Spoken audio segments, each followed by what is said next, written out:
నమస్తే మీ TV news కి స్వాగతం. ముందుగా బులెటిన్ హెడ్లైన్స్.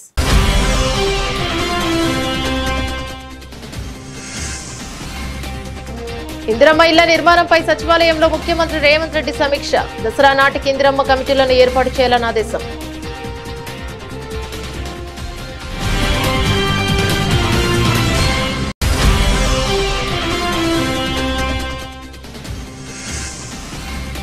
తిరుమల లడ్డు వ్యవహారంపై కొడాలి నాని తొలిసారి స్పందన. రాజకీయ లబ్ధి పొందాలనుకుంటే ఆ వెంకటేశ్వర స్వామి క్షమించబోరన్న వైసీపీ సీనియర్.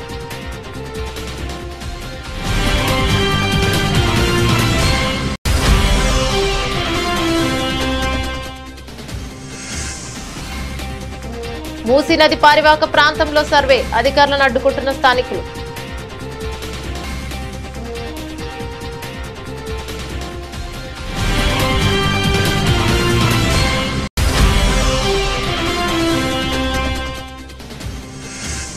సూపర్ 6 పథకాలు అమలు చేయడంలో విఫలమైన చంద్రబాబు. లడ్డూ కల్తీ విషయంలో సూపర్ 6 కొట్టారని విమర్శించిన మాజీ ఎంపీ మార్గాని భరత్.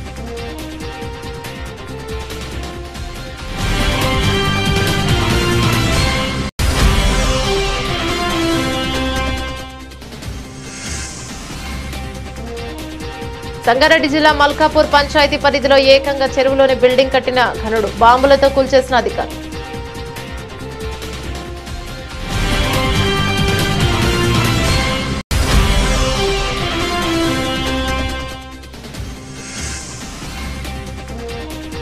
రండి డ్రగ్స్ రహిత సమాజం కోసం పాటుపడదాం. యువతకు జూనియర్ ఎన్టీఆర్ పిలుపు.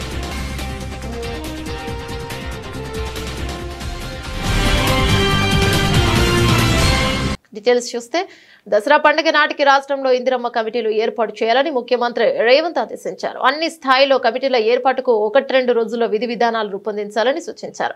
అర్హులందరికీ ఇందిరమ్మ ఇల్లు దక్కాలన్నారు. ఇందిరమ్మ ఇళ్ల నిర్మాణంపై సచివాలయంలో మంత్రి పొంగులేటి శ్రీనివాసరెడ్డి, సీఎం సలహాదారు వేం నరేందర్ రెడ్డి, ప్రభుత్వ ప్రధాన కార్యదర్శి శాంతికుమార్ ఇతర ఉన్నతాధికారులతో సీఎం సమీక్షించారు. ప్రధానమంత్రి సాయాజ్ ఆవాస్ యోజన కింద ఇతర రాష్ట్రాలకు లక్షల సంఖ్యలో ఇళ్లు మంజూరు అవుతుంటే తెలంగాణకు ఎందుకు ఆ స్థాయిలో కేటాయింపులు జరగడం లేదని అధికారులు ప్రశ్నించారు. కేంద్రం మంజూరు చేసే గృహాల్లో ఈసారి రాష్ట్రానికి గరిష్ట సంఖ్యలో సాధించేందుకు చర్యలు తీసుకోవాలని ఆదేశించారు. ఇళ్ల విషయంలో కేంద్రానికి ఎప్పటికప్పుడు సమాచారం ఇవ్వాలని, డేటాను ఎప్పటికప్పుడు అప్డేట్ చేయాలన్నారు. రాజీవ్ స్వగృహంలో నిర్మించి ఏళ్ల తరబడి వృధాగా ఉన్న బ్లాక్లు ఇళ్లు వేలం వేయాలని ముఖ్యమంత్రి అధికారులకు సూచించారు. డబుల్ బెడ్రూమ్ ఇళ్ల లబ్ధిదారుల ఎంపిక పూర్తయిన వాటిని ఎందుకు అప్పగించకపోవడంపై ఆగ్రహాన్ని వ్యక్తం చేశారు. అర్హులకు ఆ ఇళ్లను అప్పగించాలన్నారు. ఇక హైదరాబాద్ నగరంలో నిర్మించిన నిరుపయోగంగా ఉన్న బ్లాక్లకు మౌలిక వసతులు కల్పించి అర్హులైన లబ్ధిదారులకు అప్పగించాలని చెప్పారు. తెలంగాణ ముఖ్యమంత్రి రేవంత్ రెడ్డిని ప్రముఖ తెలుగు సినీ గేయ రచయిత చంద్రబోస్ మర్యాదపూర్వకంగా కలిశారు. సచివాలయంలో ముఖ్యమంత్రిని కలిశారు. సీఎంకు చంద్రబోస్ పుష్పగుచ్చం ఇచ్చి శాల్వా కప్పి సన్మానించారు. కార్యక్రమంలో మంత్రులు పొంగులేటి శ్రీనివాసరెడ్డి, పొన్నం ప్రభాకర్ తదితరులు పాల్గొన్నారు. జూనియర్ ఎన్టీఆర్, రామ్ చరణ్ హీరోలుగా నటించిన RRR సినిమాలో చంద్రబోస్ రాసిన నాటు నటు పాటకు ఆస్కార్ అవార్డు వచ్చింది. ఇక ఆస్కార్ అవార్డును గెలుచుకున్నందుకు చంద్రబోస్ ను రేవంత్ రెడ్డి అభినందించారు. అనంతరం చంద్రబోస్ కు శాల్వా కప్పి సన్మానించారు. అలైజ్ వరద బాధితుల సహాయార్థం కిమ్స్ ఆసుపత్రుల అధినేత కోటి విరాళం అందించారు. ఇక సచివాలయంలో సీఎం రేవంత్ రెడ్డిని కలిసిన KIMS hospital managing director B Bhaskar Rao CM relief fund కు ₹1 కోటి చెక్కును అందించారు. వరద బాధితులకు ఆదుకోవడంలో భాగంగా ప్రభుత్వం చేపడుతున్న కార్యక్రమాలకు అండగా విరాళం అందించినందుకు కిమ్స్ ఆసుపత్రి అధినేతను సీఎం ప్రశంసించారు. చాకలి చిట్యాల ఐలమ్మ జయంతి సందర్భంగా సిరిసిల్ల పట్టణంలో చాకలి ఐలమ్మ విగ్రహానికి బీఆర్ఎస్ వర్కింగ్ ప్రెసిడెంట్ కేటీఆర్ పూలమాల వేసి నివాళులర్పించారు. వీరనారి చాకలి ఐలమ్మ అంటేనే పోరాట స్ఫూర్తికి ప్రతీక. తెలంగాణ రైతాంగ పోరాటంలో ఆమె చూపిన తెగువ మనందరికీ ఆదర్శమని కేటీఆర్ పేర్కొన్నారు. తెలంగాణ రాష్ట్ర సాధన పోరాటంలో నిత్య స్మరణీయులు ఐలమ్మ. బహుజనుడు పెద్ద ఎత్తున ఉద్యమంలో భాగస్వామ్యం కావడానికి ఆమెనే స్ఫూర్తి. ఉద్యమ పోరాటాల్లో మహిళల పాత్ర అవసరమైనదని, అసహమానమైనదని ఆయన చాటి చెప్పిన యోధురాలు ఐలమ్మ అని ఇవాళ ఆమె జయంతి సందర్భంగా ఆ మహనీయురాలని స్మరించుకోవటం గొప్ప అవకాశమని కేటీఆర్ పేర్కొన్నారు. ఐలమ్మ పోరాట స్ఫూర్తి ఆంక్షలకు అనుగుణంగానే బీఆర్ఎస్ పాలన సాగింది. బడుగులు బలహీన వర్గాలకు సంక్షేమం కోసం పనిచేస్తే ఐలమ్మను ఘనంగా స్మరించుకున్నాను. చిట్యాల ఐలమ్మ పోరాట స్ఫూర్తిని భవిష్యత్ తరాలకు అందించాలనే ఉద్దేశంతో తెలంగాణ ఏర్పడ్డాక కేసీఆర్ ప్రత్యేక చొరవ ఐలమ్మ జీవిత చరిత్రను పాఠశాల విద్యలో పాఠ్యాంశంగా చేర్చడం, పాలకుర్తి మార్కెట్ యార్డుకు ఐలమ్మ పేరు పెట్టారు. చిట్యాల జయమ్మ చిట్యాల ఐలమ్మ జయంతి వర్ధంతి వేడుకలను అధికారికంగా నిర్వహించారు. ఐలమ్మ ఆకాంక్షలను నిత్యం ముందుకు తీసుకెళ్లడంలో బీఆర్ఎస్ ముందుంటుంది. పేదలు బడుగుల కోసం పరితపించిన ఐలమ్మ ఆశయాలను కొనసాగించడమే ఆమెకు మనమిచ్చే ఘననివ్వాలి అని కేటీఆర్ తెలిపారు. ఏపీ రాజకీయాల్లో ప్రకంపనలు రేపుతున్న తిరుమల లడ్డు వ్యవహారంపై మాజీ మంత్రి విపక్ష వైఎస్ఆర్సీపీ సీనియర్ నేత కొడాలి నాని తొలిసారి స్పందించారు. తిరుమల వెంకటేశ్వర స్వామి వారిని కూడా చంద్రబాబు రాజకీయం చేస్తున్నారని, లడ్డు ప్రసాదం వ్యవహారంలో రాజకీయ లబ్ధి పొందాలనుకుంటే ఆ వెంకటేశ్వర స్వామి చంద్రబాబును క్షమించబోరని వ్యాఖ్యానించారు. మే నెలలో జరిగిన అసెంబ్లీ ఎన్నికల్లో ఓడిపోయిన తర్వాత తొలిసారి ఇవాళ ఆయన మీడియా సమావేశంలో మాట్లాడారు. పార్టీకి చెందిన మరో సీనియర్ నేత పేర్ని నానితో కలిసి తాడేపల్లిలోని పార్టీ కార్యాలయంలో మీడియా సమావేశంలో పాల్గొన్న ఆయన కూటమి ప్రభుత్వం సీఎం చంద్రబాబుపై విమర్శలు గుప్పించారు. చంద్రబాబు నాయుడు అసలు వెంకటేశ్వర స్వామి వారి భక్తుడు కాదని కొడాలి నాని ఆరోపించారు. ఎన్నిసార్లు కాలినడకన స్వామివారిని దర్శించుకున్నారని, వెంకటేశ్వర స్వామికి చంద్రబాబు ఎన్నిసార్లు తలలీనాలు సమర్పించారని ప్రశ్నించారు. 2019కి ముందు చంద్రబాబు ప్రభుత్వం ఉన్న సమయంలో మొత్తం 15 సార్లు నెయ్యిలో క్వాలిటీ లేదని ట్యాంకర్లను తిప్పి పంపించారని, వైసీపీ ప్రభుత్వం హయాంలో నెయ్యి క్వాలిటీ లేదని 18 సార్లు ట్యాంకర్లను వెనక్కి పంపారని కొడాలి నాని ప్రస్తావించారు. ఆయన ముఖ్యమంత్రిగా ఉండగా 14-15 సార్లు నెయ్యిలో క్వాలిటీ లేదని చెప్పి సర్టిఫికేట్లతో ఆ ట్యాంకర్లను వెనక్కి పంపడం జరిగింది. ఆ తర్వాత వైఎస్ఆర్ కాంగ్రెస్ ప్రభుత్వం వచ్చిన తర్వాత అక్కడ గతంలో ఏ రకంగా టెండర్లు పిలిచారో, ఏ రకంగా కేటాయింపులు చేశారో అదే రకంగా మా ప్రభుత్వం కూడా కేటాయింపులు చేసింది. 18 సార్లు జగన్మోహన్ రెడ్డి గారు ముఖ్యమంత్రిగా ఉండగా ఈ నెయ్యిలో క్వాలిటీ లేదని చెప్పి దాన్ని వెనక్కి పంపడం జరిగింది. ప్రతి వెహికల్ని తిరుమల తిరుపతి దేవస్థానానికి వచ్చేటువంటి ప్రతి దాన్ని కూడా ఇన్స్పెక్షన్ చేసి దాంట్లో లోపాలు ఉంటే దాన్ని వెనక్కి పంపించి అది వాళ్ళకి కావలసినట్టు ఉంటేనే అక్కడ దించుకునేటువంటి పరిస్థితి ఉంటుంది. ఇది గత ప్రభుత్వాలు గత 100 సంవత్సరాల నుంచి వచ్చేటువంటి ఆనవాయితీ. దాని ప్రకారమే చంద్రబాబు ముఖ్యమంత్రిగా ఉన్నా, జగన్మోహన్ రెడ్డి గారు ముఖ్యమంత్రిగా ఉన్నా, అంతకుముందు వేరే ముఖ్యమంత్రులు ఉన్నా కూడా ఈ క్వాలిటీ లేనటువంటి నెయ్యి కావచ్చు, ఇతర ఆహార పదార్థాలనే రిజెక్ట్ చేసి వెనక్కి పంపినటువంటి సందర్భాలు కోకొల్లలు ఉన్నాయి. అదే విధానంగా చంద్రబాబు నాయుడు ముఖ్యమంత్రి అయిన తర్వాత 4వ తారీఖు జగన్మోహన్ రెడ్డి గారు జూన్ 4న ఆయన రాజీనామా చేశాడు ఈ రాష్ట్రానికి ముఖ్యమంత్రిగా. జూలై 17వ తారీఖు వరకు అనేక ఆహార తినుబండారాలు, ఆహారాన్ని సరఫరా చేసేటువంటి టెండర్లో తీసుకున్నటువంటి కాంట్రాక్టర్లో నెయ్యి సప్లై చేశారు, ఆహార పదార్థాలు సప్లై చేశారు. వాటిల్లో చంద్రబాబు ముఖ్యమంత్రిగా ఉండగా 17వ తారీఖున వచ్చినటువంటి ఒక ట్యాంకర్లో వాళ్ళకి కావాల్సినటువంటి మెజర్మెంట్స్లో లేదు నెయ్యి, కాబట్టి మేము దీన్ని రిజెక్ట్ చేస్తున్నాం అని చెప్పి దాన్ని వెనక పంపడం జరిగింది. ఆ నెయ్యిని వాడల గతంలో కూడా రిజెక్ట్ చేసి 18 సార్లు పంపించే ఎటువంటి నెయ్యిలు వస్తాయి. ఎప్పుడూ కూడా క్వాలిటీ లేనటువంటి నెయ్యి కానీ నూనె కానీ ఎటువంటి ఆహార పదార్థాలు తిరుమల తిరుపతి దేవస్థానంలో వాడినటువంటి పరిస్థితి లేదు. 17వ తారీఖున జూలై 17వ తారీఖున ఏం ఫస్ట్ టైం కాదు రిజెక్ట్ అవటం, కొన్ని 100 సార్లు రిజెక్ట్ అయినాయి అదే తిరుమల తిరుపతి దేవస్థానంలో. దానిని చంద్రబాబు నాయుడు రాజకీయ లబ్ధి కోసం హైడ్రా కూల్చివేతల పర్వంలో స్పీడ్ పెంచింది. ఇప్పుడు హైడ్రా చూపు మూసిపై పడ్డంతో మూసి పర్వక ప్రాంతాల్లో అలచడి మొదలైంది. హైడ్రా బుల్డోజర్లు మూసి నివాసాలపైకి విరుచుకుపడేందుకు సిద్ధం కావడంతో నిర్వాసితుల కంటి మీద కునుక్కరువైంది. దీంతో మూసి నది పర్వక ప్రాంతంలో సర్వే కోసం వెళ్లిన అధికారులను స్థానికులు అడ్డుకున్నారు. తాము ఎట్టి పరిస్థితుల్లో ఇల్లు ఖాళీ చేయబోమని కొత్తపేట, మారుతినగర్, సత్యానగర్ వాసులు తేల్చి చెప్పారు. దీంతో అధికారులు వెనుతిరిగారు. కాగా మూసి నది ఒడ్డున పెద్ద ఎత్తున నివాసులుండటంతో వీటిని తొలగిస్తే చాలా మంది రోడ్డున పడాల్సిన పరిస్థితి వస్తుంది. సామాజికవేత్తలు మేధావులు ఆందోళన చెందుతున్నారు. పునరావాసం కల్పించడం అంటే కేవలం నివాసం ఇస్తే సరిపోదని, వారి ఆర్థిక స్థితిగతులను కూడా పరిగణలోకి తీసుకోవాలని సూచిస్తున్నారు. అయితే మూసి నిర్వాసితుల నుంచి ఇంత వ్యతిరేక వస్తున్న మేధావులు వారించిన ప్రభుత్వం మాత్రం కనికరం చూపకుండా కూల్చివేతలకి సిద్ధం కావడం గమనార్హం.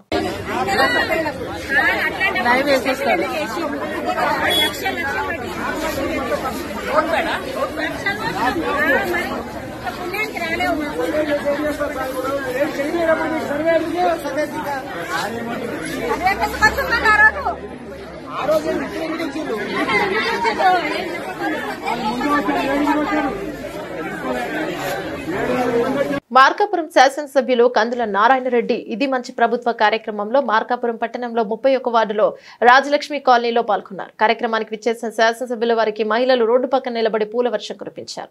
ఈ సందర్భంగా శాసనసభ్యుల వారు మాట్లాడుతూ ప్రాంతం ఒకప్పుడు చాలా వెనుకబడి ఉండేదని, గత తెలుగుదేశం ప్రభుత్వం హయాంలో ప్రాంతాన్ని కొంతమేర అభివృద్ధి చేయగలిగామని, వచ్చే 5 సంవత్సరాలలో ఈ ప్రాంతం సిమెంట్ రోడ్లు మరియు మురుగు కాలువలు పూర్తిగా అభివృద్ధి చేస్తామని, ఇంటింటికి పైప్ లైన్ ద్వారా త్రాగునీరు అందిస్తామన్నారు.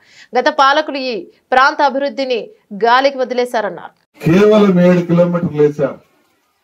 85 కిలోమీటర్లు ఎక్కడ, 7 కిలోమీటర్లు ఎక్కడ?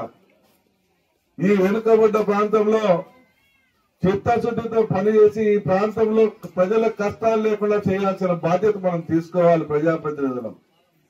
అయినా కూడా స్వలాభం కోసం, వాళ్ళ ఆస్తుల కోసం, వాళ్ళ మనోభావాలు, వాళ్ళ యొక్క ఆస్తులు పెంపొందించుకునే దానికోసం ఊరి మీద పడ్డారు. కానీ ప్రజలకు ఉన్నటువంటి ఇబ్బందులు తొలగించే విషయంలో ఏమాత్రం శ్రద్ధ చూపలేదు. ఇంకా దగ్గర 100 కిలోమీటర్ల పైచీలకు మన నియోజకవర్గంలో సిమెంట్ రోడ్లు వేయాలి. ఎక్కిన 100 రోజుల్లోనే 15 కోట్ల రూపాయలు గ్రామాలకు తీసుకొచ్చాను. మన టౌన్ కు 2 కోట్ల రూపాయలు గ్రాంట్ తీసుకొచ్చాను. దగ్గర 17-18 కోట్ల రూపాయల గ్రాంట్లు వచ్చున్నాయి. ఇప్పుడు ఇవన్నీ రోడ్లకు, త్రాగునీటికి అవసరాలకు వాడబోతా ఉన్నాం. చిత్తశుద్ధి ఉండాలి. ఈ రోజు ఈ వార్డులు కూడా 20 లక్షల రూపాయలు పెట్టి సిమెంట్ రోడ్ లేపించబోతా ఉన్నామని చెప్పి ఈ సందర్భంగా మీ అందరికి మాటిస్తా ఉన్నాం. ఎన్నో రకాలుగా ఇబ్బందులు పడేటువంటి ప్రజలు ఈ వార్డులో ఉన్నారు. నేను చూశాను గత 40 సంవత్సరాలుగా.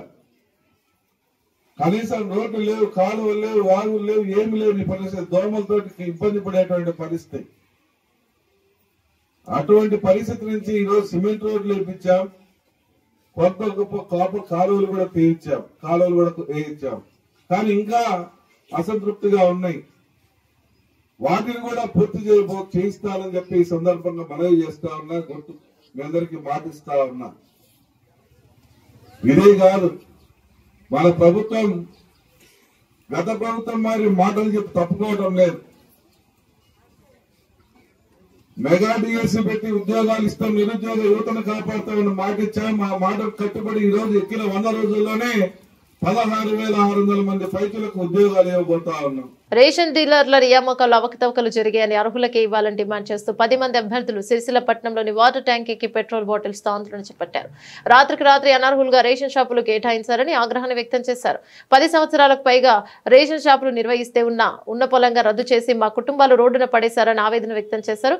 పాత వారికి రేషన్ డీలర్షిప్లు కేటాయించాలని డిమాండ్ చేశారు. కలెక్టర్ స్పందించి మొన్న కేటాయించిన షాపులను రద్దు చేసి తిరిగి ఇవ్వాలన్నారు. సమాచారం అందుకున్న additional SP Chandraiah, DSP Chandrashekar Reddy సిబ్బందితో కలిసి సంఘటన స్థలానికి చేరుకుని బాధితులతో మాట్లాడారు. పూర్తి వివరాలు తెలియాల్సి ఉంది. 15 సంవత్సరాల నుంచి షాపులు నిర్వహిస్తున్నాం సార్. ఇప్పుడు మాకు తెలియకుండానే నోటిఫికేషన్ వేసిరు, వేరే వాళ్ళకి ఇచ్చిరు. ఎలాంటి కాంప్లిమెంట్ లేకుండా నడిపిస్తున్నాం సార్. కరోనా టైంలో కూడా కష్టపడ్డాము. మాకు ఇప్పుడు నోటిఫికేషన్ ఇచ్చి షాపుల్లో వేరే వాళ్ళకి ఇస్తారు సార్. మేము ఉపాధి కోల్పోతున్నాము. వేరే దానికి కోదామంటే మా ఏజ్ దాటింది, 40 దాటింది, మిమ్మల్ని ఎవరు పనికి తీసుకోమంటారా అని అడుగుతారు సార్ మమ్మల్ని. ఇప్పుడు ఉపాధి కోల్పోతున్నాం. మా భార్య, పిల్లలు, మేము మొత్తం రోడ్డున పడుతున్నాం సార్. మా బతుకులన్నీ రోడ్డున పడ్డాయి సార్. ఇప్పుడు ఇంట్లో ఒక 38 షాపులు, 48 షాపులు నిర్వహిస్తున్నాం 15 సంవత్సరాల నుండి, 12 సంవత్సరాల నుండి. కాబట్టి మాకు వెంటనే ఉపాధి చూపించాలి సార్. మా ఉపాధి చూపించి మా భార్య, పిల్లలు బతికేటట్టు చూడండి సార్. కొంచెం పిల్లలు చదువుకుంటారు. షాపులు మా కొనసాగించండి. 15 సంవత్సరాల నుంచి ఉన్న డీలర్లు అందరం ఉన్నామన్నా. ఎన్ని ఏళ్ళ నుండి మేము చేస్తే మాకు ఎలాంటి ఇవ్వకుండా నోటిఫికేషన్ ఇవ్వకుండా మీరు నోటిఫికేషన్ వేసారు. మీకేం కావాలి? మీకు పైసలు కావాలన్నా మేము ఇస్తాం సార్. పైసలు అవి ఇస్తాం మేము సార్. పైసలు ఇవ్వమని అంటారు. మీకు సరిపోకపోతే మేము భిక్షాటన చేస్తాం సార్. అందరం కలిసి చేస్తాం. చేసి మేము జేబులు నింపుతాం. మాకు మాత్రం న్యాయం చేయాలి సార్. ఇవాళ మేము 3 పిల్లలు పట్టుకొని రమ్మన్నారు. అందరు కాడాడు పిల్లలే ఉన్నారు. అందరు పిల్లలే ఉన్నారు. ప్రతి ఒక్కరు జీవనోపాధి కోల్పోయి మేము ఇలా రోడ్ మీద పడుతున్నాం. ఇవాళ నా బిడ్డలు కూడా ఎగ్జామ్ రాయడానికి కూడా ఎంత ముందు ఆడుతున్నారు. ఇవాళ అందరూ నేర్చుకున్నా వేరున్నా బిడ్డలు. చెప్పురి మా పరిస్థితి ఏంటి? మాకు న్యాయం చేస్తారా చెయ్యరా? అంతే సార్. కేకే మహేందర్ సార్ మీకు దండం పెట్టి చెప్తున్నాం. మాకెవరు ఏ పార్టీ మాకు వద్దాం సార్. మాకు న్యాయం కావాలి. మాకు న్యాయం ఇప్పియండి మీరు.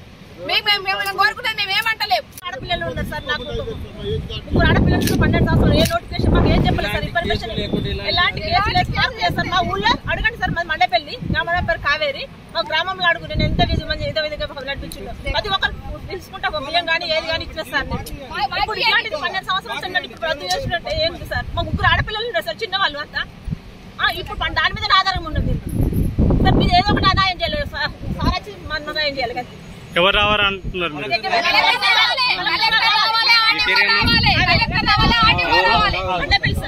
వందలాది సంవత్సరాల చరిత్ర గల తిరుమలే తిరుపతి దేవస్థానంలో లడ్డు ప్రసాదంలో కల్తీ జరిగిందంటూ ముఖ్యమంత్రి చంద్రబాబు నాయుడు విషం చిమ్మడం తగదని మాజీ ఎంపీ మార్గాని భరత్ రామ్ అన్నారు. బుధవారం రాజమండ్రి మార్గాని ఎస్టేట్లోని వైఎస్ఆర్ కాంగ్రెస్ పార్టీ కార్యాలయంలో ఏర్పాటు చేసిన విలేకరుల సమావేశంలో మాట్లాడుతూ కూటమి ప్రభుత్వం అధికారంలోకి వచ్చిన తర్వాత ప్రజలకు ఏం చేసిందని ప్రశ్నించారు. సూపర్ 6 పథకాలు అమలు చేయలేక ప్రజలను తప్పుదారికి పట్టించేందుకు తిరుమల లడ్డు విషయంలో ఆరోపణలు చేస్తున్నారన్నారు. మనిషిగా ఆలోచించాలని అన్నారు.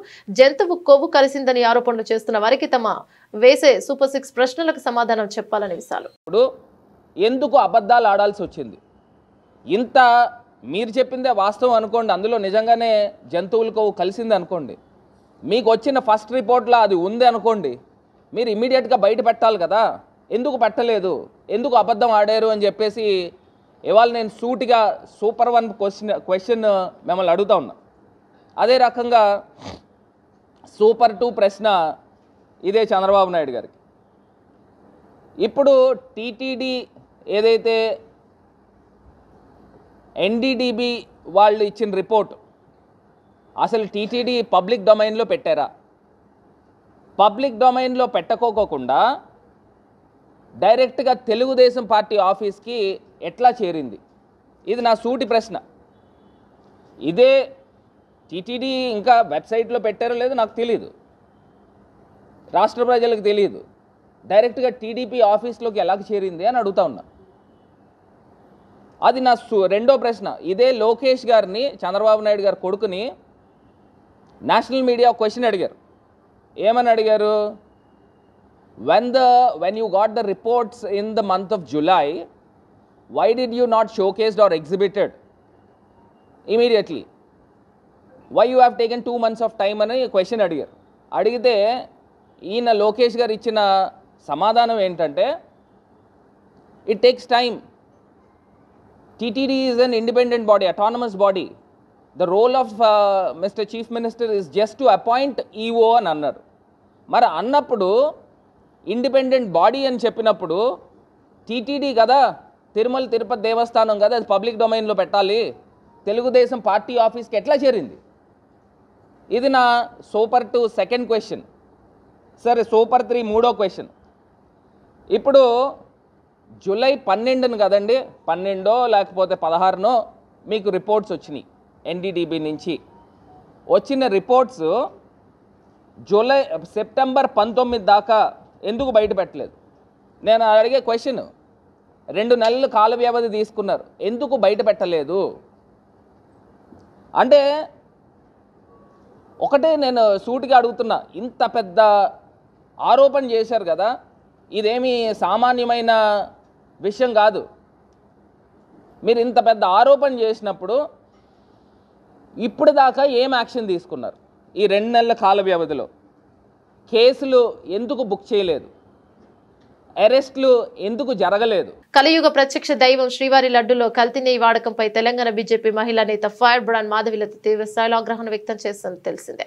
హిందువులు పవిత్రంగా స్వీకరించే లడ్డు ప్రసాదంలో కొవ్వు వాడారంటే అది అత్యాచారం కిందనే వస్తుందంటూ సంచలన వ్యాఖ్యలను చేశారు. ఇక స్వామి వారికి జరిగిన అపచారాన్ని ప్రాయశ్చిత్తంగా తిరుమలకు వెళ్లాలని ఆమె నిర్ణయించారు. ఇక అందులో భాగంగానే సహచర భక్త బృందంతో కలిసి మాధవిలత తిరుమలకు బయలుదేరారు. వందే భారత్ రైల్లో బీజేపీ మహిళా నేత హైదరాబాద్ నుంచి తిరుమలకు పయనమయ్యారు. వెంకటేశ్వర స్వామికి జరిగిన అపచారానికి ప్రాయశ్చిత్తంగా నడక మార్గంలో తిరుమలకు స్వామి వారిని చేరుకుని బీజేపీ నేత దర్శించుకోనున్నారు. ఇక సహచర భక్త బృందంతో కలిసి గోవిందుడి నామాన్ని స్మరిస్తూ శ్రీనివాసుడి పాటలు పాడుతూ భజన చేస్తూ వందే భారత్ రైల్లో మాధవిలత తిరుమలకు బయలుదేరారు.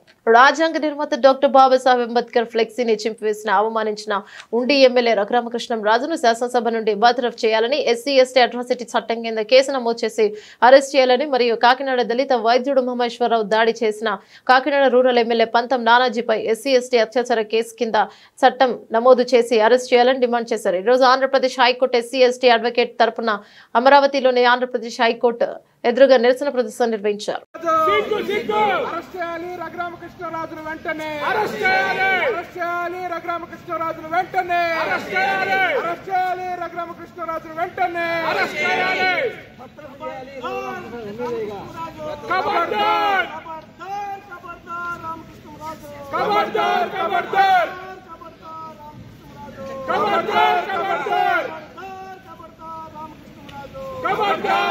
శ్రీరాముల వారి రథం కాల్చివేత సంఘటనను వైసీపీకి ఆపాదించే ప్రయత్నాన్ని తెలుగుదేశం పార్టీ నాయకులు చేస్తున్నారని వైసీపీ జిల్లా అధ్యక్షుడు అనంత వెంకటరామరెడ్డి ఆగ్రహాన్ని వ్యక్తం చేశారు. కనేకల్ మండలం హనకహల్లో జరిగిన ఈ సంఘటనలో రాజకీయాలకు తావు లేకుండా స్వయంగా రాయదుర్గం ఎమ్మెల్యే కాల్వ శ్రీనివాసులు కూడా చెప్పారన్నారు. స్థానికంగా గ్రామంలో ఏర్పడిన విభేదాల కారణంగా ఇది జరిగిందని స్పష్టంగా అర్థం అవుతోందన్నారు. కానీ దీనిని వైసీపీకి ఆపాదించేలా ముఖ్యమంత్రి చంద్రబాబు నాయుడు ఒత్తిళ్లు చేస్తున్నారన్నారు. వాస్తవంగా నిన్నటి రోజు ఈశ్వర్ రెడ్డితో పాటు మరో 6-7 మందిని అరెస్ట్ చేశారని, వారిలో తెలుగుదేశం పార్టీ నాయకులు కూడా ఉన్నారన్నారు. కానీ ఇవాళ జిల్లా ఎస్పీ ప్రెస్ మీట్ పెట్టి వైసీపీ నాయకుడు ఈశ్వర్ రెడ్డిని మాత్రమే మీడియా ముందు ఉంచడం దేనికి సంకేతం అన్నారు. నిన్న జరిగిన ఘటన దురదృష్ట సంఘటన అని చెప్తూనే ఇదైతే నేను ఎవరో చేసిందని చెప్పను, వ్యక్తిగతంగానో లేకుంటే వ్యక్తిగతమైన కక్షల వలన జరిగింది, కానీ రాజకీయ పార్టీల ప్రమేయం లేదని చెప్పేసే నేను భావిస్తూ ఉన్నాను. నేను కలెక్టర్ గారికి, ఎస్పీ గారికి, నేనంటే ఆయన కాలువ శ్రీనివాసులు గారు, మనవి చేసేది ఏమంటే తగు విచారణ జరిపి వెంటనే దోషుల్ని ఎంతటి వారైనా కూడా కఠినంగా శిక్షించాలని కూడా చెప్పడం జరిగింది కూడా. మేము కూడా తప్పకుండా కూడా అలానే చేస్తారని చెప్పి అందరూ అనుకున్నాం. కానీ నిన్న రాత్రి విజయవాడలో చంద్రబాబు నాయుడు గారు ప్రత్యేకంగా దీనిపైన శ్రద్ధ తీసుకొని ఇక్కడ పోలీస్ అధికారులతో వాళ్ళకు కూడా నేను చెప్పాను, దీన్ని వెంటనే కూడా ఇదంతా కూడా ఏదో అనుమానంగా ఉంది, బాగా తీసుకోండి అని చెప్పినానని కూడా చెప్పడం జరిగింది. తర్వాత ఇప్పుడే దీన్ని బాధాకరం ఏమంటే వైఎస్ఆర్ కాంగ్రెస్ పార్టీకి ఈరోజు ఈ సంఘటన కూడా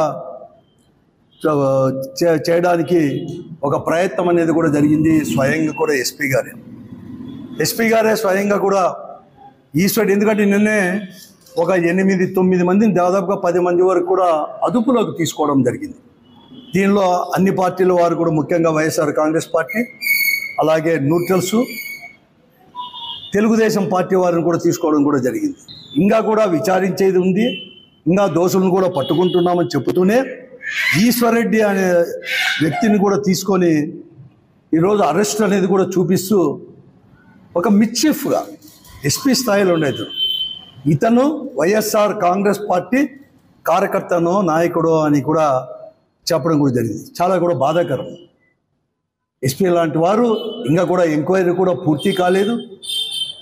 అక్కడ ఏ పార్టీకి సంబంధం లేకుండా అందరూ ఉన్నారు. ఎందుకంటే ఈ ఈశ్వర్ రెడ్డికే నాకు తెలిసినంత వరకు మొన్న ఎన్నికల్లో కూడా ఈ ఈశ్వర్ రెడ్డి అనే వ్యక్తి మొదట ముందు ఏ పార్టీ ఉన్నా కూడా, కానీ నిన్న ఎలక్షన్లో కూడా స్థానిక రాజకీయాలను బట్టి వీరు కూడా తెలుగుదేశం పార్టీకి కూటమికే చేసిన వారు.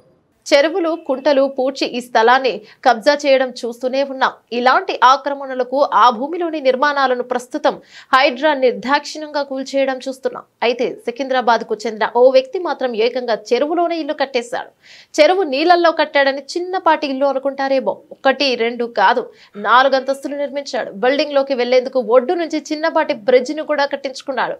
సంగారెడ్డి జిల్లా కొండాపూర్ మండలం కుతుబ్ షాయిపేట్ గ్రామంలోని చెరువులో ఈ బిల్డింగ్ వారాంతంలో కుటుంబం సభ్యులతో కలిసి, స్నేహితులతో కలిసి సరదాగా గడిపి వస్తుండేవాడు. 12 ఏళ్ల క్రితం నిర్మించిన ఈ బిల్డింగ్ ను తాజాగా అధికారులు బాంబులు పెట్టి కూల్చేశారు. చెరువును ఆక్రమించి కట్టడంతో కూల్చేశామని అధికారులు వివరించారు.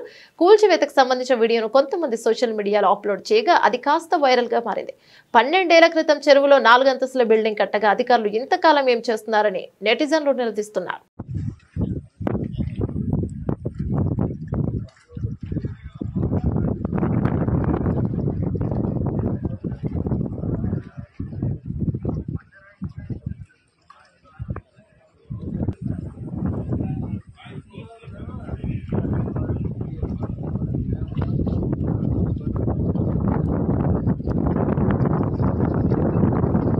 విశాఖ ఉక్కు ఉద్యమానికి జూనియర్ ఎన్టీఆర్ మద్దతు కోరుతూ జన జాగరణ సమితి విజ్ఞప్తి చేస్తారు.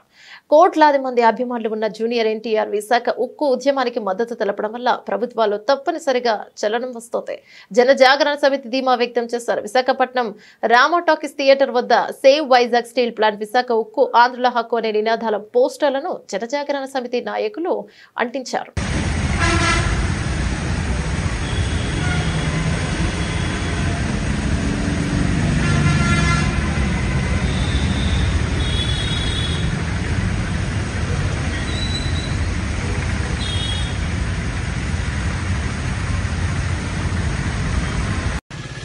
తీవ్ర సంక్షోభంలో ఉన్న విశాఖ స్టీల్ ప్లాంట్ పరిరక్షణ కోసం 1300 రోజుల నుండి కార్మికులు ప్రజా సంఘాలు చేస్తున్న ఉద్యమానికి జూనియర్ ఎన్టీఆర్ గారు సంపూర్ణ మద్దతు ప్రకటించడం కోసం జనజాగరణ సమితి దేవర సినిమా పోస్టర్ల పైన save Vizag steel plant, Visakha ఉక్కు ఆంధ్రుల హక్కు అనే నినాదాల పోస్టర్లను అంటించి జూనియర్ ఎన్టీఆర్ గారికి విజ్ఞప్తి చేయడం జరుగుతుంది.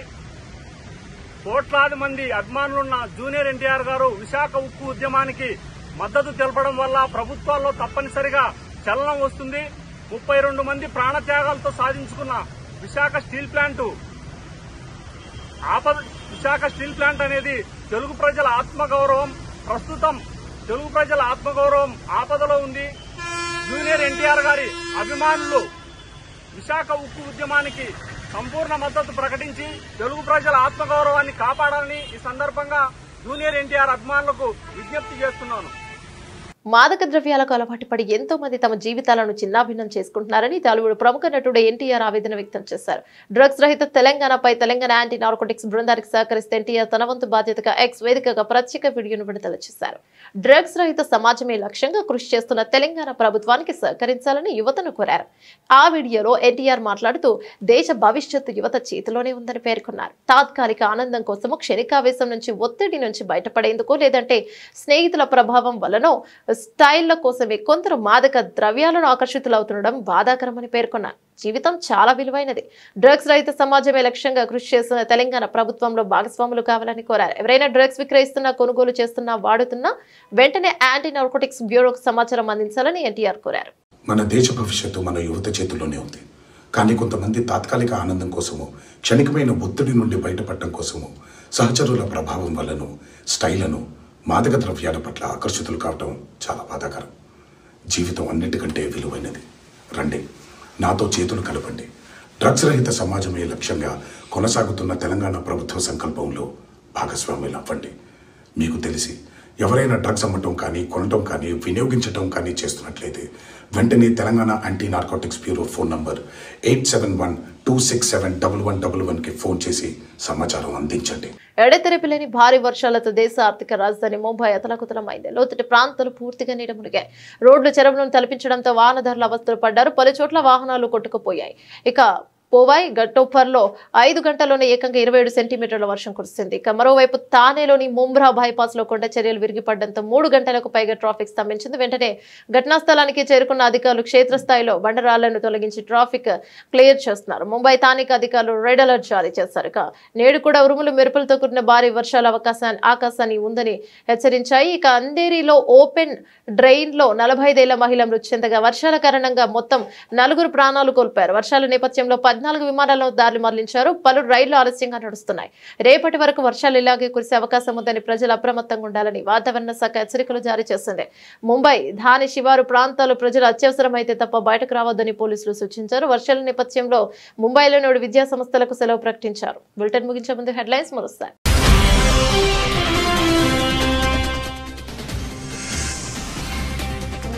ఇందిరమ్మ ఇళ్ల నిర్మాణంపై సచివాలయంలో ముఖ్యమంత్రి రేవంత్ రెడ్డి సమీక్ష. దసరా నాటికి ఇందిరమ్మ కమిటీలను ఏర్పాటు చేయాలని ఆదేశం.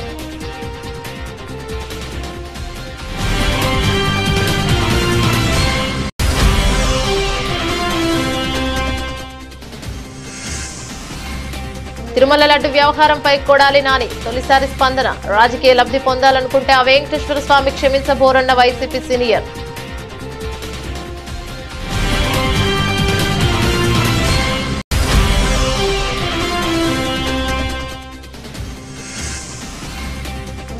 మూసీ నది పారివాహక ప్రాంతంలో సర్వే అధికారులను అడ్డుకుంటున్న స్థానికులు.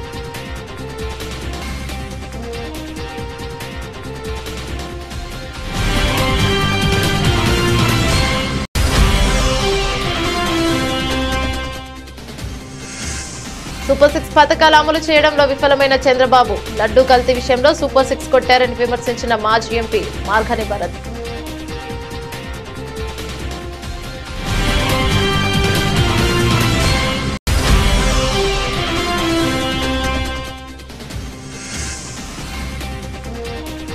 సంగారెడ్డి జిల్లా మల్కాపూర్ పంచాయతీ పరిధిలో ఏకంగా చెరువులోని బిల్డింగ్ కట్టిన ఘనుడు బాంబులతో కూల్చేసిన అధికారులు.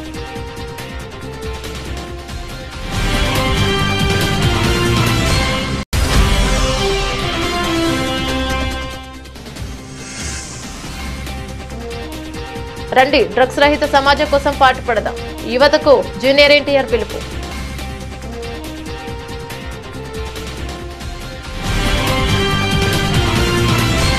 ఇవి బులెటిన్లోని అప్డేట్స్. మరో బులెటిన్లో మళ్ళీ కలుసుకుందాం. అంతవరకు సెలవు, నమస్తే.